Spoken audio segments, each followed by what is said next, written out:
Olá, estimados irmãos e irmãs na fé em Jesus Cristo. Iniciamos este momento devocional em nome de Deus Pai, Filho e Espírito Santo. Amém. Façamos oração. Ó Senhor nosso Deus, te agradecemos por esse dia maravilhoso, pelas infinitas bênçãos que tu derramas sobre nós e nossas famílias. De maneira especial te agradecemos por Jesus Cristo ter vindo ao mundo para nos salvar. Envia teu Espírito Santo para estar conosco nesta devoção, que através do meditar da tua palavra nós cresçamos na fé, na esperança e no amor. Isso te pedimos e agradecemos em nome de Jesus, teu Filho, nosso Senhor e Salvador. Amém. Que a graça, a paz e o amor daquele que veio, daquele que vem e daquele que virá em glória, Jesus Cristo, nosso Senhor e Salvador, permaneça hoje para sempre com todos vocês. Amém.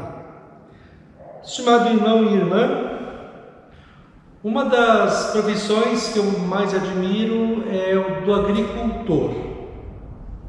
Ser agricultor exige paciência e fé. O agricultor, ele pode preparar a melhor terra que se possa imaginar. Ele pode plantar a melhor semente que o dinheiro possa comprar, mas o crescimento vem de Deus, vem do céu. Para uma semente crescer é preciso uma combinação de sol e chuva na época certa. Vemos agora aqui no sul do Brasil uma estiagem que acaba com muitas plantações. Em outros lugares nós vemos muita chuva que também acaba com as plantações. E isso sem contar as pragas da lavoura, os insetos que podem comer tudo que o agricultor plantou.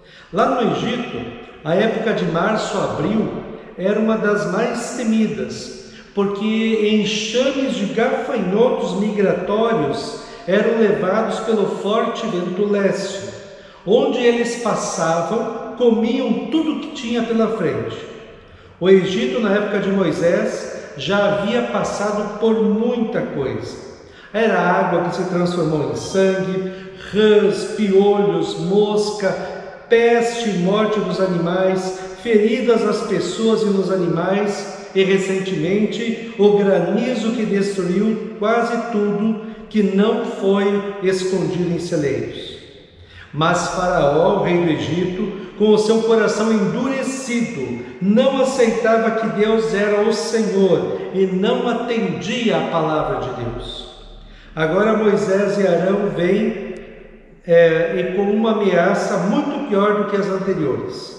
Se Faraó se recusasse a reconhecer Deus como Senhor e fizesse o que a palavra de Deus estava ordenando, haveria uma destruição pior e mais intensa do que as outras.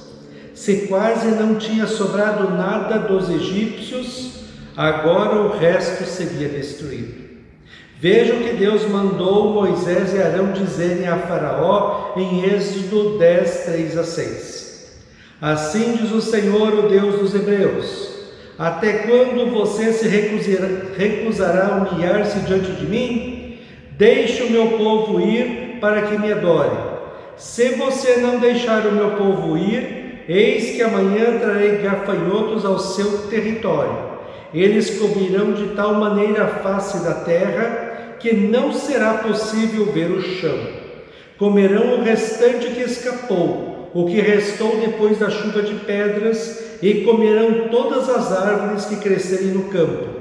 Os gafanhotos encherão as suas casas, as casas de todos os seus oficiais e as casas de todos os egípcios, como nunca viram os seus pais, nem os seus antepassados desde o dia em que se estabeleceram na terra até o dia de hoje. Os conselheiros de Faraó ficaram apavorados e, morrendo de medo do que Moisés e Arão falaram, pediram para que Faraó fizesse o que Deus disse, senão tudo estaria perdido. Você acha que Faraó deu ouvidos? Que nada! Ele expulsou Moisés e Arão da sua presença. Vejam o que aconteceu nos versículos 13 a 15. Moisés estendeu a sua vara sobre a terra do Egito, e o Senhor trouxe sobre a terra um vento leste, todo aquele dia e toda aquela noite. Quando amanheceu, o vento leste tinha trazido os gafanhotos, e os gafanhotos se espalharam por toda a terra do Egito e pousaram sobre todo o seu território. Eram muito numerosos. Antes destes, nunca houve tantos gafanhotos, nem depois deles virão outros assim, porque cobriram a superfície de toda a terra, de modo que a terra se escureceu. Devoraram toda a vegetação da terra e todo o fruto das árvores que a chuva de pedras não havia destruído. E não restou nada verde nas árvores, nem na vegetação do campo, em toda a terra do Egito. A Bíblia não diz quantos dias os gafanhotos ficaram no Egito, mas foi o suficiente para devorar tudo que sobrou das suas plantações. Faraó, apavorado, chama Moisés e Arão e diz os versículos 16 e 17: Pequei contra o Senhor seu Deus e contra vocês. Agora peço que me perdoem o pecado, ainda esta vez, e que orem ao Senhor seu Deus, para que tirem de mim esta praga mortal. Ora, ora! Finalmente Faraó reconheceu a soberania de Deus sobre o Egito e sobre a sua própria vida. Aprendeu a lição, dobrou os seus joelhos perante Deus. Moisés então ora a Deus, e Deus manda um forte vento que leva todos os gafanhotos para o Mar Vermelho, e a terra ficou livre de todos eles. Estimado irmão e irmã na fé, quando a Bíblia cita gafanhotos, sempre é uma figura do juízo de Deus. Quer dizer, Deus condenando o povo porque não confiou nele e nem ouviu a sua voz. Estamos aprendendo grandes lições sobre Deus e as pessoas em Êxodo. Uma delas é que sempre Deus vem ao encontro do ser humano não para destruir, mas para salvar. Adão e Eva foram advertidos por Deus lá no início da criação que se eles desobedecessem a Deus, a orientação que Deus deu, eles morreriam. Faraó agora também, antes de cada praga, ouvem a palavra de Deus, dizendo para ele ouvi-la e fazer o que Deus está ordenando.